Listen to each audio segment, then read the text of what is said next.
español. Mucha atención a todos, pongan mucha atención a todos. Si tienen alguna pregunta, acuérdense que pueden preguntar en el chat, pueden interrumpirme. Si tienen ahí el cuadernillo cerca, pueden ir trabajando en su cuadernillo. Si no, pongan mucha atención aquí en el Zoom, lo que vamos a estar viendo. Y recuerden que me gusta mucho la participación de ustedes. Así que, bueno, pues estén aquí al pendiente para que en todo momento estén escribiendo en el chat para la participación de lo que se les esté pidiendo. Vamos a empezar ahora sí con lo primero. Bueno, la semana pasada estuvimos hablando de las oraciones simples, oraciones que tienen sujeto, verbo, predicado, y estuvimos viendo la clasificación de oraciones, que las que usamos para hacer preguntas que se le llaman interrogativas, las de expresivas, las que se usan para dar órdenes que se llaman imperativas y las que se usan para dar información como son las declarativas. Vamos a ir a seguir hablando todavía sobre oraciones y también vimos la semana pasada el sujeto morfológico y vamos a seguir trabajando con oraciones simples, pero ahora nos vamos a definir o vamos a hablar acerca del objeto directo. ¿Qué es un objeto directo? Pues bueno, déjame te cuento. El objeto directo, déjame le cambio nada más tantito aquí las letras para que se vean mejor, más claro para ti. El objeto directo dentro de esta sintaxis es este complemento de la oración, el cual recibe la acción. Es decir, en palabras bonitas, es el predicado, digamos que podría ser parte del predicado. ¿Cómo puedo ubicar el objeto directo dentro de mi oración? ¿Cómo puedo ubicar el objeto dentro de mi oración simple? Es ubicando el verbo y paseándole al verbo esta pregunta. Ya que tuve mi oración simple, ya la reconocí, busco el verbo y cuando tenga el verbo, le voy a hacer esta pregunta al verbo. Esta que dice aquí, ¿qué? Entonces, la respuesta que me da hacerle esa pregunta al verbo es mi objeto directo. Ejemplo, con la oración aquí en pantalla les explico mejor. Tenemos esta oración simple, de la cual tenemos sujeto, tenemos un verbo y tenemos predicado. ¿Quién me dice cuál es el sujeto de esta oración?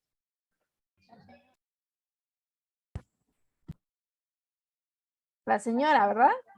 Exacto. Muy bien, la señora es el sujeto. El verbo o el predicado de toda esta oración sería compró una trampa. Y el verbo es compró. Si la teoría me dice que el objeto directo lo ubico preguntando qué al verbo, ¿cuál sería la respuesta? ¿Qué compró la señora? Una trampa. Una trampa. Una trampa. Exacto. Eso es un objeto directo. El objeto directo es un complemento, es el que va a recibir la acción. Y siempre lo voy a ubicar preguntándole qué al verbo. En la hora que nosotros nos estamos expresando, hay veces que este objeto directo lo puedo sustituir. En lugar de estar escribiendo, la señora compró una trampa, la señora compró una trampa grande, y en lugar de estar repitiendo muchas veces las palabras trampa o el objeto directo, lo podemos sustituir por estos pronombres que están aquí en la pantalla. Si no quiero, dentro de mi párrafo, no quiero repetir muchas veces la palabra trampa o el objeto directo, entonces lo sustituyo en las oraciones con alguno de estos pronombres. Y la oración quedaría de la siguiente manera. Ya no sería la señora compró una trampa, ahora simplemente sería la señora la compró. Ya no tengo que repetir una trampa. Si ya lo dije una vez, ya no tengo que repetirlo. Sustituyo ese objeto directo y le pongo un pronombre y quedaría como este. La señora la compró. Y este pronombre que nosotros vemos aquí como la, sigue siendo el objeto directo de la oración. Entonces, yo les podría decir que ustedes, si tienen una oración que tiene un pronombre antes o después del verbo, posiblemente sea algún modificador o un objeto directo o un objeto indirecto de la oración. Entonces, aquí recordemos, objeto directo es un complemento que recibe el verbo y que se ubica preguntando que al verbo. Vamos a ver si comprendieron esta parte. Tengo acá otro ejemplo donde ustedes me van a dar la solución a esto. Déjenme, le muevo. Aquí está. Aquí viene mi siguiente ejemplo. Los manifestantes llevan pancartas. Díganme, ¿cuál es el verbo de la oración? ¿Cuál sería el verbo? Llevan. Llevan. Ok, excelente. Y si la teoría para ubicar el objeto directo dice que le pregunte, ¿qué llevan? ¿Cuál es la respuesta? ¿Cuál es el objeto directo? Pancartas. Pancartas. Exactamente, muy bien. Hasta ahí ya definieron qué es un objeto directo. Si yo les pido, escriban esa oración sustituyendo el objeto directo por algún pronombre, ya sea la, lo, las o los, ¿cómo quedaría esa oración? Los manifestantes Los llevaron. manifestantes lo llevan. Los manifestantes las llevan o los llevan, exacto. Ya sea el pronombre que tú creas que más le puede quedar, puede ser los llevan, pero al decir casi siempre en pancartas utilizamos como este elemento femenino, entonces también puede ser las llevan y ese es el objeto directo. Y si te piden, elige la oración que tenga un objeto directo, acuérdate, casi siempre es esa oración que tiene estos pronombres que vemos aquí, antes o incluso después de el verbo. Estos pronombres que tienen aquí, la, los, pueden estar antes o después del verbo, son aquellos que tienen un objeto directo. Este es un modificador de oraciones, es un modificador del verbo. Bien, déjenme termino de agregar aquí a los que van entrando. Esto es acerca de los objetos directos. Voy con el siguiente elemento. Profe, dice mi compañera Kenia que si nos puede volver a explicar. Otra vez, por favor. Dice mi compañera Kenia que si lo puede volver a explicar. Sí, claro. Ahí voy. El objeto, estamos ahorita con objeto directo. El objeto directo es un complemento que recibe la oración para saber cuál es la acción del verbo y se localiza preguntando o haciendo la pregunta ¿qué? Al verbo. Entonces, cuando yo tengo una oración, siempre tengo que ubicar el verbo para saber cuál es el objeto directo. La respuesta de preguntar qué al verbo, ese es el objeto directo. Por ejemplo, los manifestantes llevan pancartas. ¿Qué llevan? Pancartas. Este es el objeto directo. En algunas ocasiones, cuando nosotros estamos hablando o estamos escribiendo un párrafo, se lee mal o es incorrecto que tú estés repitiendo muchas veces la misma oración. Es redundante y si nosotros repetimos mucho lo mismo, puede que lo que tú querías explicar no se entienda. Por eso, los objetos directos se sustituyen por algunos pronombres, como la, lo, las, los, dependiendo del contexto de lo que tú quieras decir. En este caso, como pancartas es plural, necesitamos un pronombre plural. Tienes dos opciones, o las o los, según la palabra, según el contexto. Como mencionaba hace rato, casi siempre pancartas lo tomamos con que se escucha mejor si yo pongo el pronombre las llevan o las llevaron. En este caso no modifico el verbo, por eso se queda igual. Los manifestantes las llevan. Si yo pregunto qué llevan anteriormente, pues yo voy a saber que son las pancartas. Pero como es el objeto directo, como menciono, en lugar de estar diciendo cada rato, llevan las pancartas, simplemente lo puedo sustituir por un pronombre y por todo el contexto que estoy escuchando o leyendo, yo puedo sustituir o yo puedo suponer que están hablando de las pancartas. Entonces, por eso existe este objeto directo. Déjenme quito todos estos dibujitos que tengo aquí porque me piden si le podemos regresar tantito a la diapositiva anterior. Aquí está.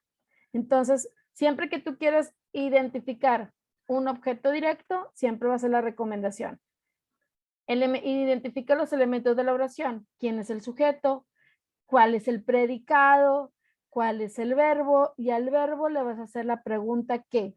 Y lo que te resulte, ese es el objeto directo. ¿Alguna otra duda de objeto directo?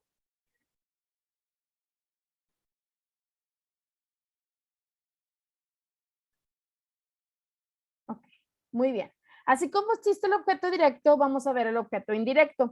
El objeto indirecto es exactamente lo mismo que el directo. La única diferencia es que la pregunta que le vamos a hacer al verbo es ¿a quién? Y usualmente la respuesta van a ser personas o animales. Y los pronombres que en este caso que vamos a utilizar para sustituir al objeto indirecto van a ser los pronombres le y los pronombres les. Ejemplo, tengo la oración. El abuelo escribe una carta a su familia. ¿Cuál es el verbo? ¿Dónde está el verbo? ¿Cuál es? Escribe. Escribe, exacto. Este es el verbo. Y si la teoría me dice que le tengo que preguntar a quién escribe el abuelo una carta, ¿cuál sería la respuesta? A su familia. A su familia. A su familia. Exacto. Entonces, el objeto indirecto es a su familia. La misma analogía con el directo. Si yo les digo, quiero que me transformen esta oración de objeto sustituyendo el objeto indirecto por los pronombres le o les, ¿cómo creen que quedaría?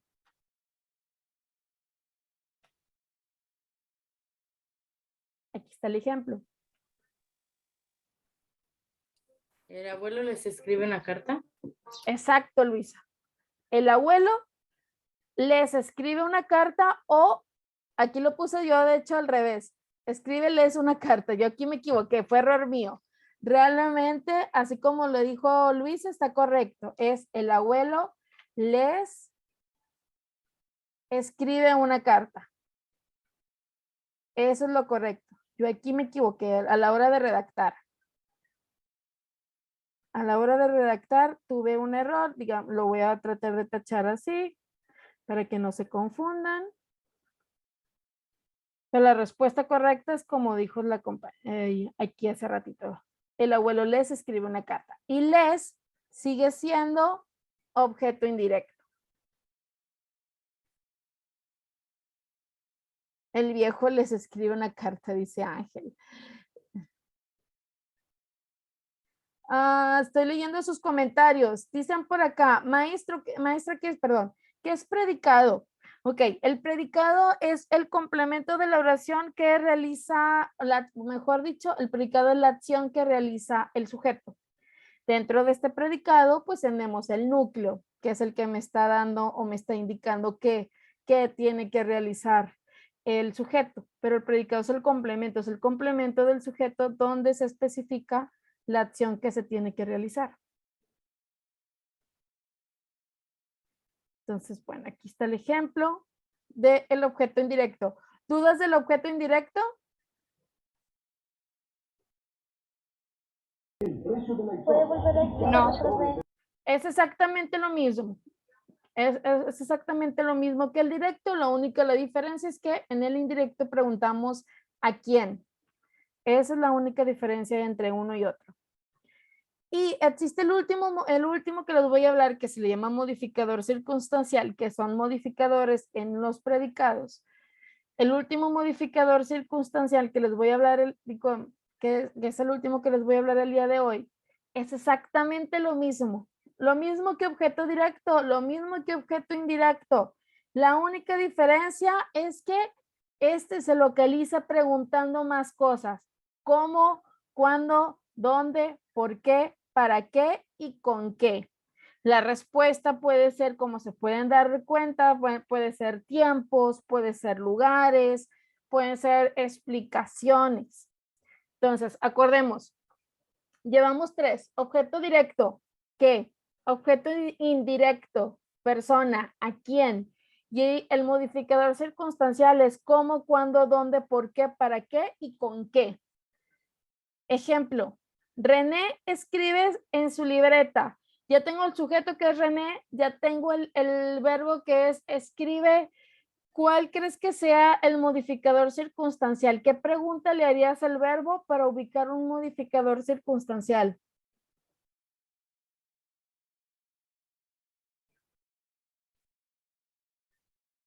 ¿Dónde? Exacto, muy bien. ¿Dónde? Entonces, acuérdate, tanto el objeto directo, indirecto como modificador circunstancial están en el predicado. Entonces, yo le pregunto, ¿dónde? Al verbo en su libreta. Y si tuviera que sustituir en su libreta, si tuviera que sustituir aquí el modificador circunstancial, pues buscaría la manera de cómo expresarlo, a lo mejor utilizando alguno de los otros pronombres que ya habíamos visto. A lo mejor puedo decir, René lo escribe. Pero casi siempre el modificador circunstancial es muy raro que lo tengamos que sustituir, porque viene siendo como un complemento que utilizamos para dar una explicación más larga. Entonces aquí lo único que tienen que ustedes que recordar que el modificador circunstancial es aquel que yo tengo que ubicar preguntando cómo, cuándo, dónde, por qué, para qué y con qué. Ojo, en una misma oración puede haber objeto directo y modificador circunstancial. Sí, sí puede haber en una misma oración los dos. Si yo hubiera puesto aquí como oración y dijera, René escribe cartas en su libreta. ¿Qué modificadores encuentras en esta oración?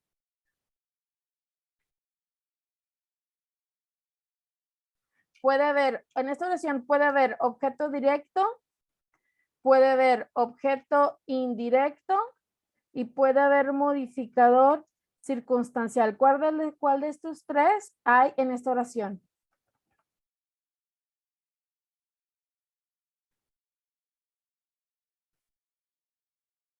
¿Cuál de estos tres Objeto directo y modificadores? modificador circunstancial. ¿Por qué objeto directo? ¿Qué respuesta te da si le pregunto qué escribe? Pues escribe cartas. Exacto, Derek, muy bien. Entonces, en esta oración, así lo dijo el compañero. Puede haber objeto directo, puede haber modificador circunstancial. En alguna otra oración puedo tener objeto indirecto y modificador circunstancial. Sí, posiblemente sí. Aquí lo único que tienes que ubicar es qué pregunta le voy a hacer al verbo. Acuérdate que si en mi predicado me dice nombres o personas, es indirecto. Si me dice qué o me contesta qué, es directo. Y si me dice cómo, cuándo, dónde, por qué, para qué o con qué, es circunstancial. ¿Alguna duda acerca de esto? No. No. Ok. Muy bien. Y bueno, como estamos hablando de oraciones y estamos hablando del predicado, vamos a hablar del núcleo del predicado. El núcleo del predicado es precisamente el verbo, que es la parte más importante porque me va a dar la acción que está haciendo el sujeto. Y este verbo, pues nosotros lo podemos conjugar según los modos, según los tiempos, según los números, las personas. Vamos a ver uno por uno. ¿Qué quiero decir cuando el verbo se puede conjugar según el modo? Yo puedo hablar de forma en indicativo, en imperativo o en subjuntivo. Vamos a ir viendo uno por uno. Si yo hablo en indicativo, es la forma en cómo me comunico día a día. Es decir, ahorita estoy hablando en indicativo, estoy dando o estoy diciendo hechos reales. Estoy tratando de explicarte hechos reales. Esto es indicativo, de los cuales en indicativo puedo hablar en presente, en pasado, en pretérito, en antepretérito, copretérito, pospretérito, que es lo que vamos a ver el día de hoy, que es lo que vamos a ver en esta parte de aquí. Solamente me están pidiendo que regrese tantito la diapositiva para que le puedan tomar foto a esta de aquí, ¿cierto?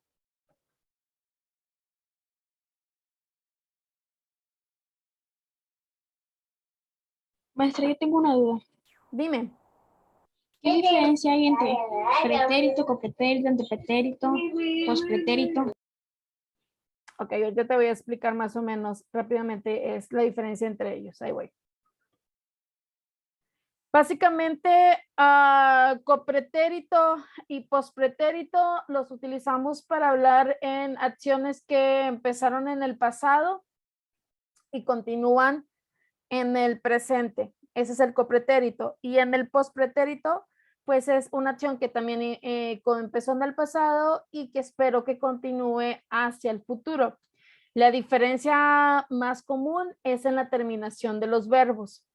En el antepretérito, en el antepresente, antepasado, antepretérito es también la indicación o la idea es la misma. Es una acción, es una que tú iniciaste en el pasado y que esperemos que continúe. Y aquí lo que entra en la diferencia es cómo tú estás conjugando el verbo, que con un antepretérito pues tienes que utilizar un verbo auxiliar que es la conjugación del verbo haber. Pero ahorita se los voy a estar explicando. Aquí tengo una diapositiva donde vamos a ver precisamente eso. Entonces, el indicativo, modo indicativo de hablar, hechos reales, lo que hacemos ahorita, que es cuando nosotros utilizamos los 10 tiempos para conjugar.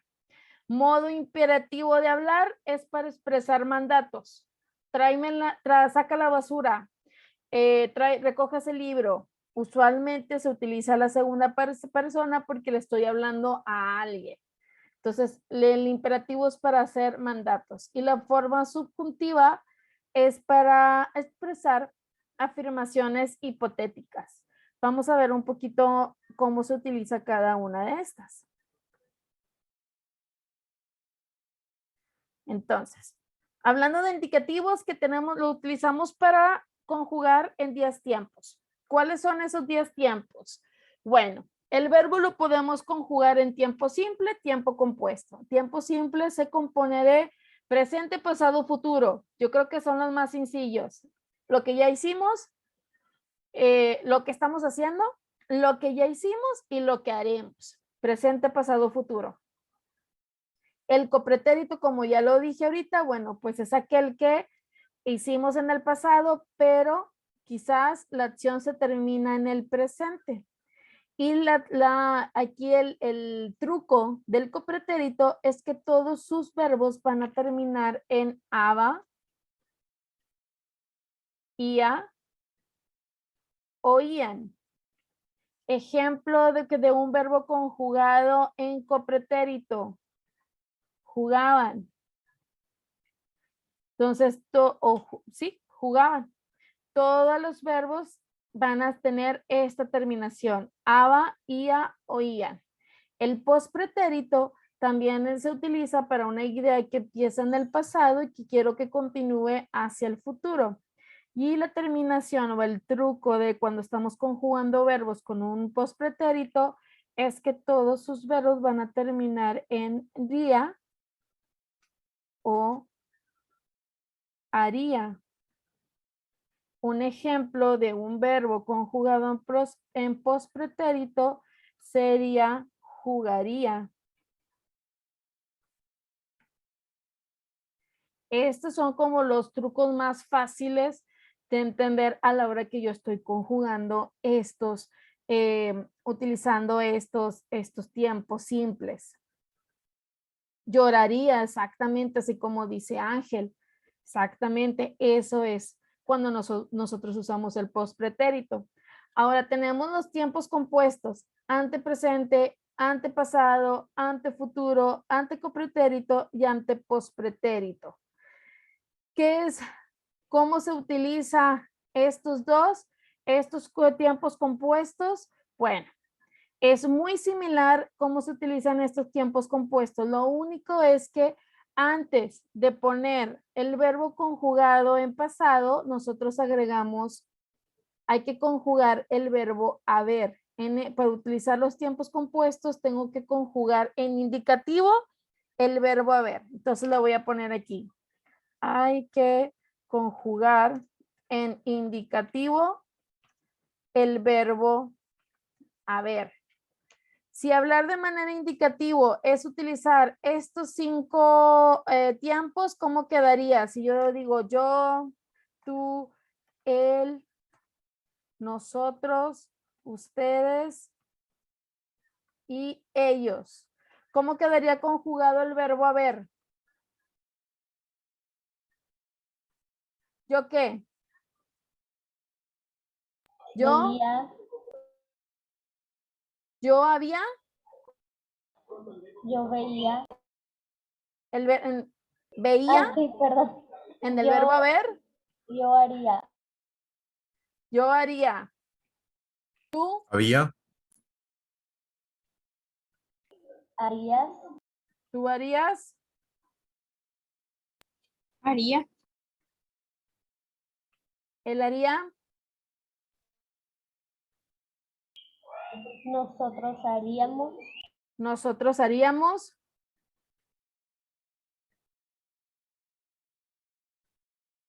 Miren,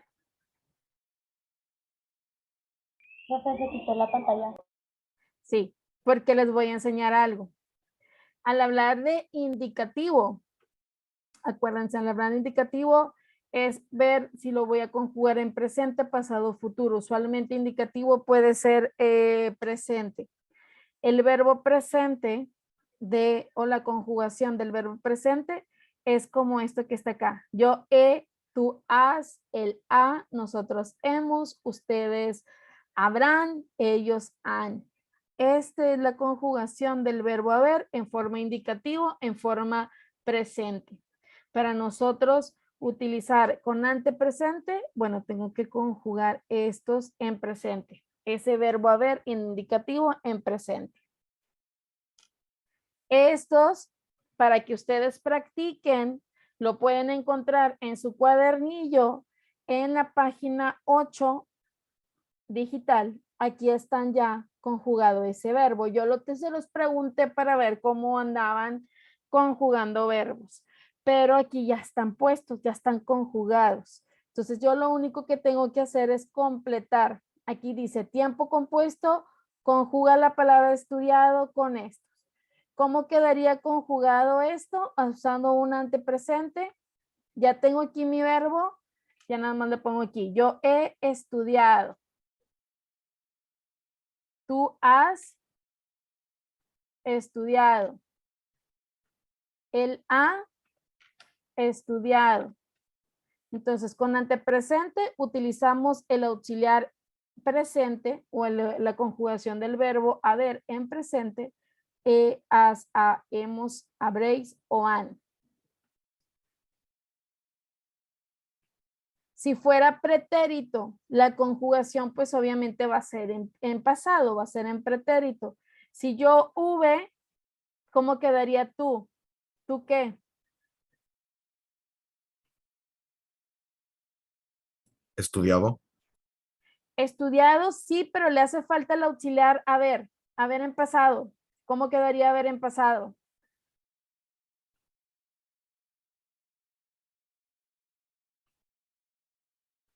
Tú, si yo hube, tú hubieras estudiado. Aquí tú hubieras. podría ser hubiste, Hubiste. No, más bien es hubieras. Sí, creo que no. Me parece que hasta ahorita en el diccionario en español no existe la palabra hubiste. A lo mejor me equivoco, pero según yo no. Tú hubieras. Él, ¿cuál sería el pasado de haber Hubiera. para él? Hubiera. Hubiera. Nosotros Hubiéramos. Hubiéramos. hubiéramos. Y aquí nada más nos falta el complemento. Yo, tú hubieras estudiado, él hubiera estudiado, nosotros hubiéramos estudiado. Para el antefuturo, Acuérdate, siempre tienes que anteponer tu auxiliar del verbo haber. Entonces, está conjugado en futuro. ¿Cómo quedaría el verbo haber en futuro? Para tú. ¿Tú qué? Si yo habré, tú, en futuro, Habría, habrás sí, o habrías. Correcto, también. Tú habrías. Tú habrías. Él habría, ¿sí o no?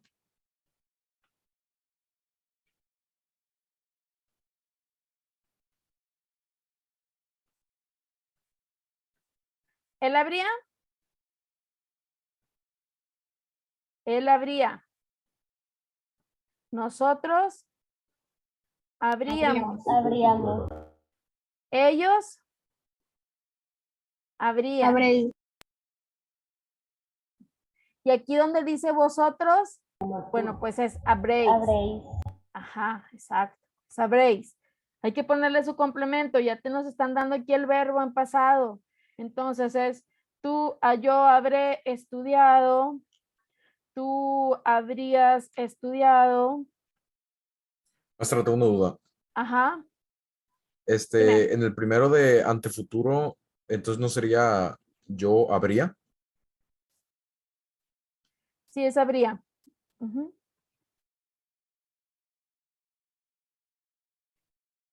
Sí. Habrían estudiado.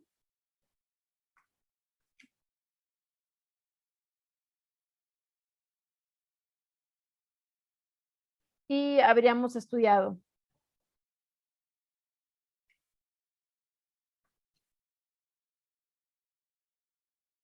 ¿Ok?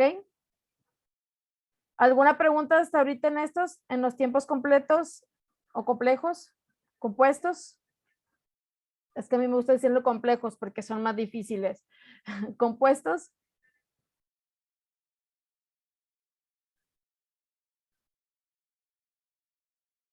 Acuérdense que nada más conjugarlos con su verbo haber. Hay que conjugarlo con su verbo haber. En el caso del copretérito y el postpretérito, pues acuérdense que las terminaciones eran y son con el ia y el ría. Entonces, por eso aquí empezamos. Yo había, tú habías, él había, nosotros habíamos, nosotros habíamos, vosotros habéis, habéis, ellos ellos habían, habían. Y sería lo mismo, estudiado. En el caso del postpretérito, pues es lo mismo, nada más aquí conjugar el verbo haber con en postpretérito, que sería habría, tú habrías, él habría, nosotros habríamos, ellos habrían y vosotros habréis. Y el complemento del verbo que es estudiado. Ya no lo voy a poner aquí abajo porque obviamente nada más, pues todavía este verbo pues no sufre cambio, seguiría igual, lo único que cambiamos es nuestro auxiliar en estos tiempos compuestos. ¿Dudas, preguntas de los tiempos compuestos?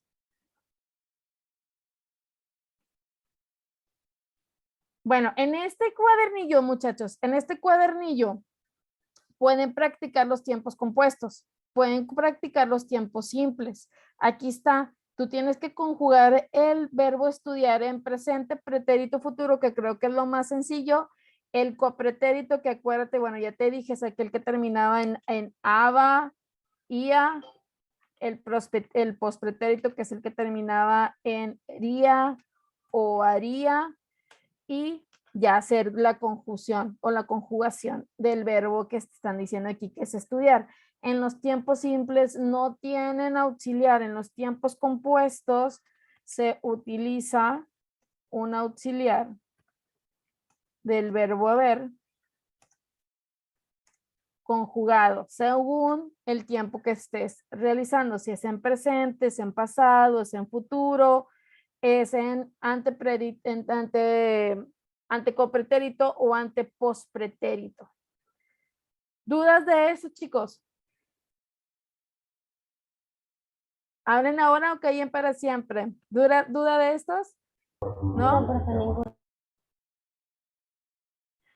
Bueno, estudienlos porque así a lo mejor les van a preguntar conjúgame un verbo o a lo mejor les van a preguntar alguna cosa del presente o simple y sencillamente cuáles son los tiempos simples, cuáles son los tiempos compuestos y es importante que los utilizamos. Acuérdense, estos 10 tiempos se utilizan cuando estamos hablando de forma en indicativo. Estos son los 10 tiempos que utilizamos en indicativo. Cuando hacemos órdenes, siempre hablamos en presente.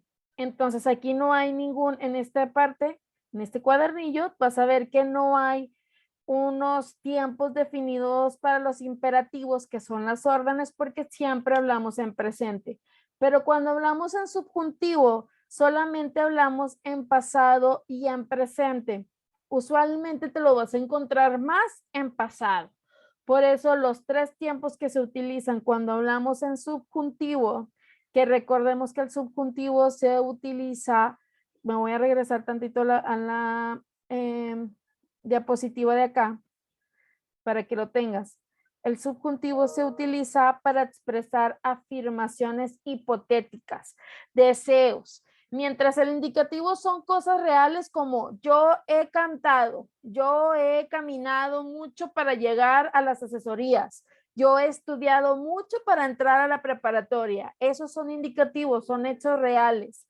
El subjuntivo son deseos que yo quiero que pasen, condicionales o cosas hipotéticas.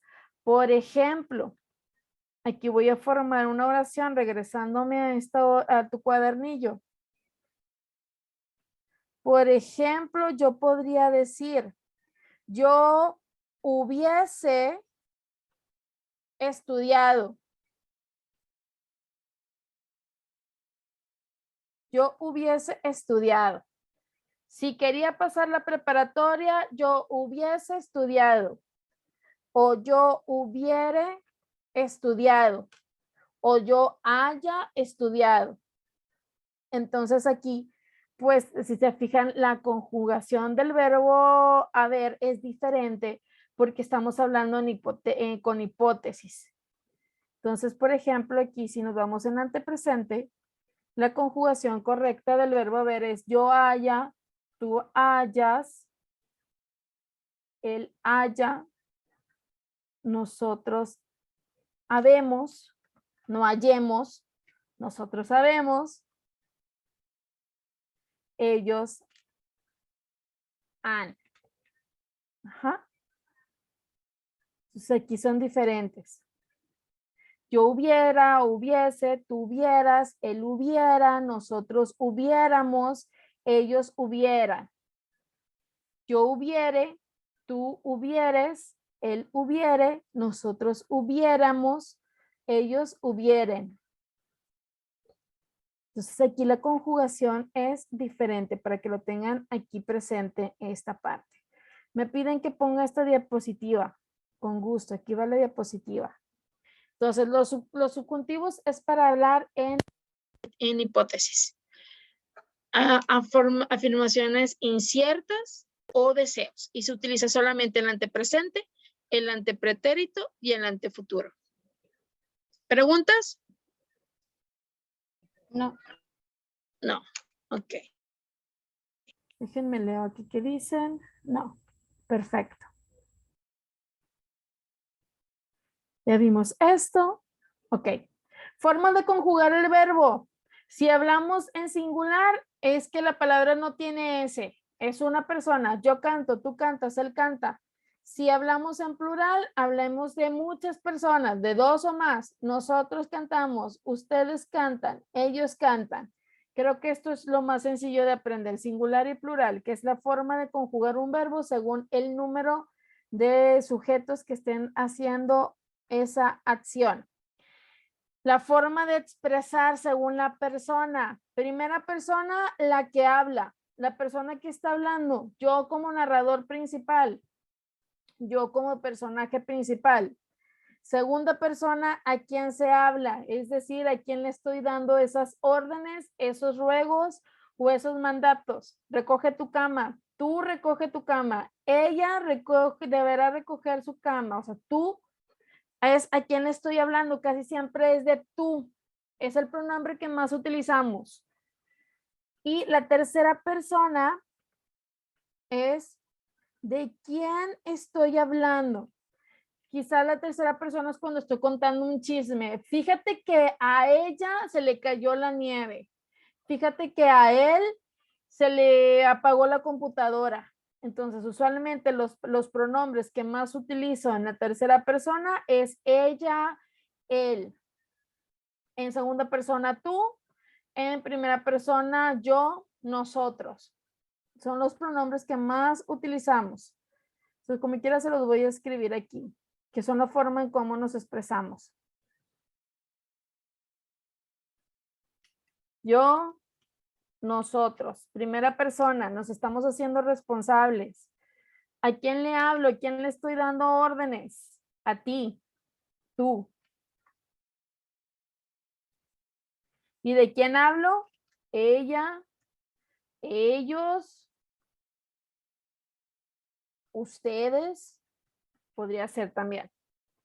Entonces, estos son los pronombres que más utilizamos cuando hablamos de conjugar en alguna de estas personas. Primera persona, segunda persona, tercera persona. ¿Puedo cambiar de diapositiva?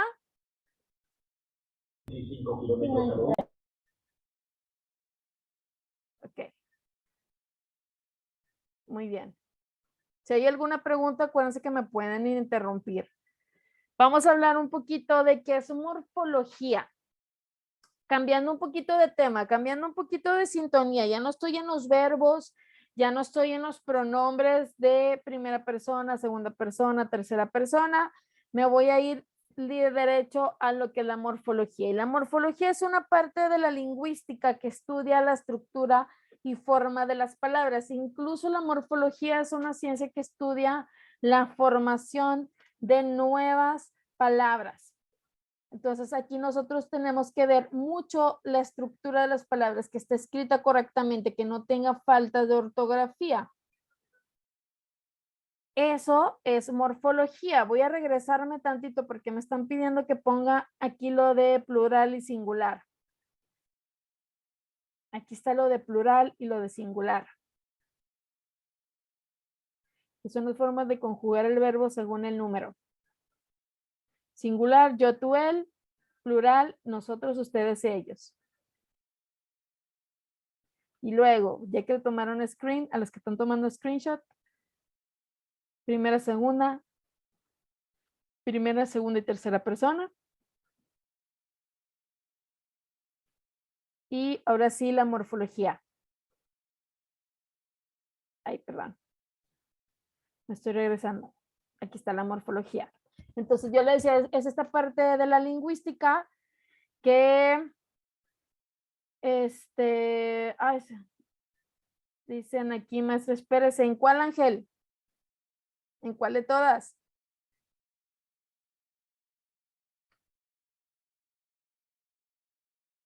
En la de singular y plural. Ok, me vuelvo a regresar. Ahí está. Singular y plural.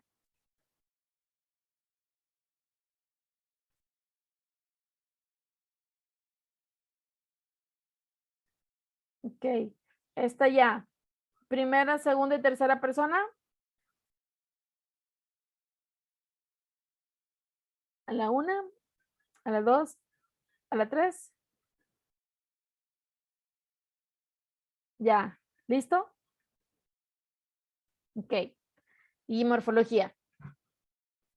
Entonces, ahora sí, parte de la lingüística que estudia la estructura y forma de las palabras. Yo les decía, porque esta parte de la lingüística hasta es la que estudia la formación de nuevas palabras, pues tenemos que tener estar muy conscientes de la ortografía de las palabras. Por eso tenemos que practicar la ortografía. Y ahí en su cuadernillo, en la página, si no me equivoco, la 9 o la 10, hay un ejercicio para trabajar la ortografía con la B, con la V, con la doble L, que son lo que más nos complicamos, que más adelante vamos a hacer un Kahoot jugando con ese tipo de ortografía para practicar las palabras con esas letras. Pero también dentro de la morfología y dentro de la ortografía tengo que ver algo bien importante, que yo creo que ya se la saben y que lo han escuchado. Las palabras según su acento o según su sílaba tónica, que es la más fuerte y que es la que lleva acento, se dividen en agudas, graves, esdrújulas y sobreesdrújulas. Ahorita vamos a ver solamente agudas, graves y esdrújulas.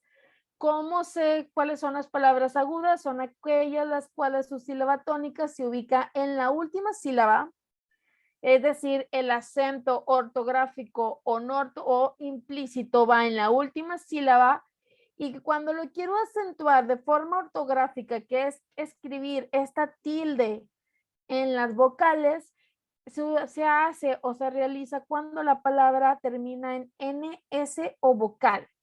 ¿Cómo lo ubico? Dividiendo mis palabras por sílabas. Es decir, si tengo la palabra delfín, yo comienzo a dividir la palabra en sílabas diciendo delfín. Y entonces, si no tuviera todavía el acento, imaginemos que está así, delfín. Y hago el jueguito de la entonación, bien importante para saber si es aguda, es grave o es esdrújula. Yo digo delfín o digo delfín. Entonces, ¿se fijan cómo es diferente la entonación? No decimos delfín, decimos delfín. Y como termina en N, lleva acento. Lo mismo que compasión, tenemos compasión.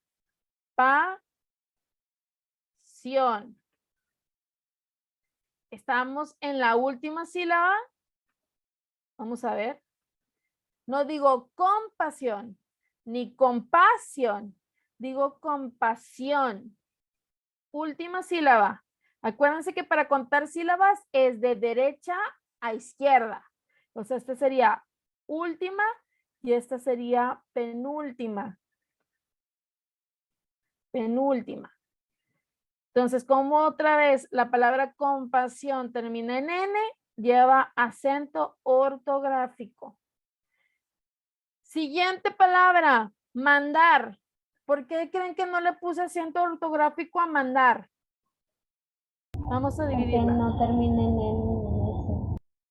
Porque no terminen en ese vocal. Ok, y si la sílaba tónica, ¿si está en la última sílaba o está en la penúltima sílaba?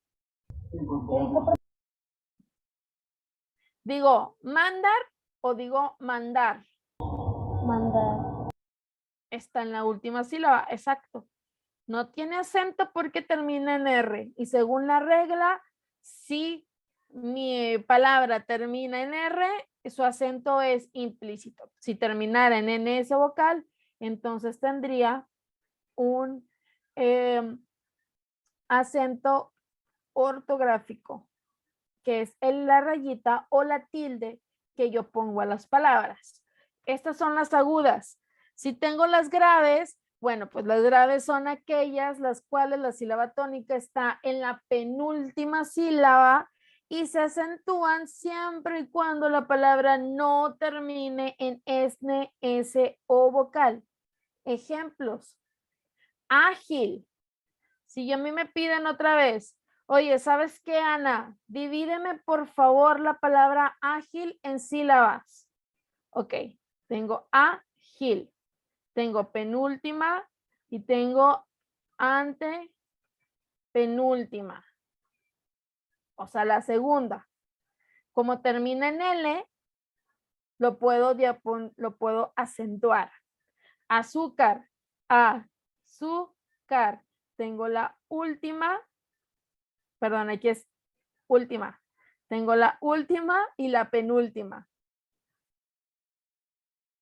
La última y la penúltima. La penúltima. Y entonces igual, termina en R, va acentuada. Resumen. Resumen es grave. ¿Lleva acento o no lleva acento ortográfico? ¿Sí o no? ¿No? ¿Por qué no?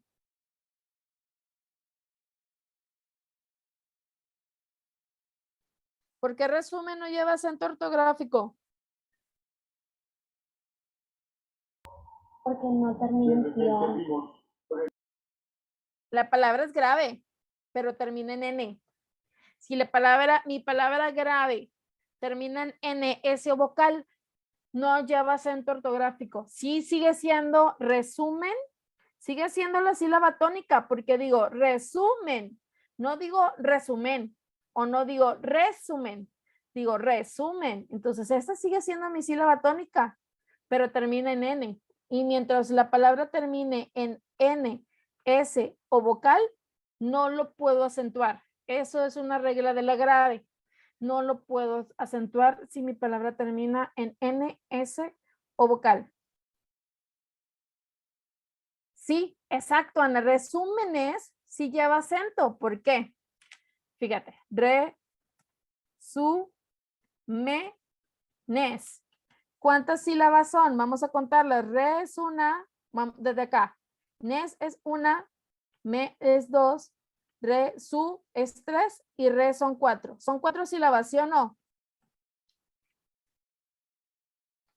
¿Sí son 4 sílabas?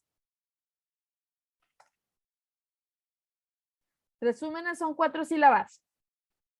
Entonces, hay una regla que dice y se llama palabras esdrújulas. Toda palabra que su sílaba tónica esté en la tercera sílaba o en la antepenúltima sílaba, llevan acento ortográfico. Todas. Esta es una regla que dicen las esdrújulas. Resúmenes es una sílaba esdrújula porque digo resúmenes, no digo resúmenes, ni digo resúmenes, ni digo resúmenes, digo resúmenes. Entonces es esdrújula, es como América, es como acuático, es como brújula. Todas las esdrújulas llevan acento ortográfico, sí o sí. No hay aquí una excepción. Las graves acentúan solamente las que no terminen en N, S vocal. Y las agudas se acentúan solamente las que terminen en N, S o vocal. Y que obviamente la sílaba tónica sea en la última sílaba y en la grave en la penúltima sílaba. Muchachos, ¿preguntas?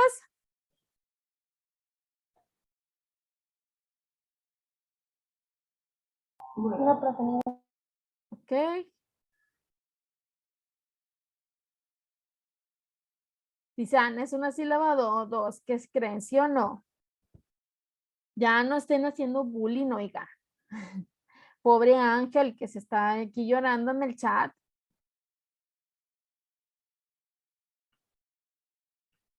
Pobrecito. No le hagan bullying. Después de molestar llora. Exacto, lloro. Pobrecito Ángel. Ya nada más con esto termino, muchachos. Con esto termino el día de hoy. Semántica. Al igual que la morfología, que acuérdense que la morfología es la ciencia que estudia la formación de palabras o la estructura de una palabra, la semántica es esta parte de la gramática que estudia el significado de las palabras. Entonces, semántica, significado de las palabras, morfología, formación o estructura de las palabras. Todo el mundo se acuerda que es una palabra sinónima, ¿sí o no? ¿Sí se acuerdan que es una palabra sinónima? ¿O cuál es qué significa sinónimo? ¿Tiene el mismo significado? Que tienen el mismo significado. Muy bien. ¿Y qué es un antónimo? Lo contrario. Lo contrario. precisamente tanto palabras sinónimos como antónimos son parte de las semánticas porque estamos estudiando su significado. Con esto me voy. Ya con esto me voy. Palabras homófonas.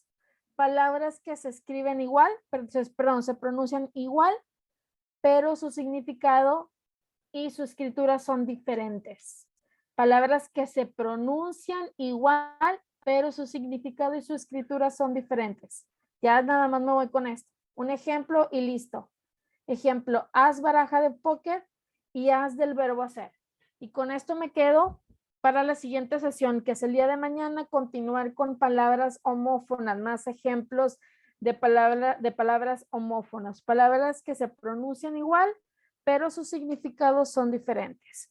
Ya con esto me quedo para mañana vernos. Ya les están pasando aquí su liga de asistencia para que se registren. Acuérdense que es muy importante que se registren. Ya están aquí pasándoles ya en el chat su liga de asistencia. Y mañana nos vemos justamente con palabras homófonas. Se escriben igual, se pronuncian igual, se escriben diferente y su significado es diferente. Regístrense, muchachos. Me dio mucho gusto estar con ustedes, saludarlos y darles toda esta teoría.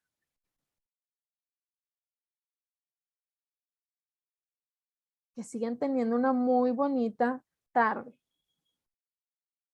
No, Ana, no voy a decir palabras homosexuales, son homófonas. Mañana nos vemos. Mañana y el jueves nos vemos.